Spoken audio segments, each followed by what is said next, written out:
Welcome to my current view of my pantry. So I'm doing a forced pantry challenge because I'm going on vacation for a month in Costa Rica in a couple days, and I'm renting out my house on Airbnb. So I need to have the whole place cleaned out, no food left, nothing in the fridge, everything needs to be completely cleaned.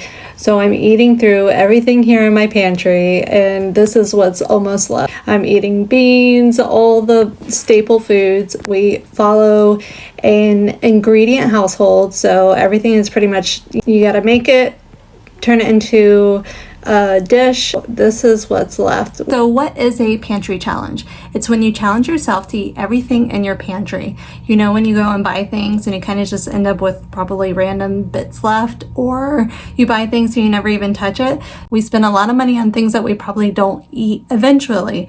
So this gets rid of all that. It's a really cool thing to do probably every couple months. Dig back there, see what you could find, try to make a new meal.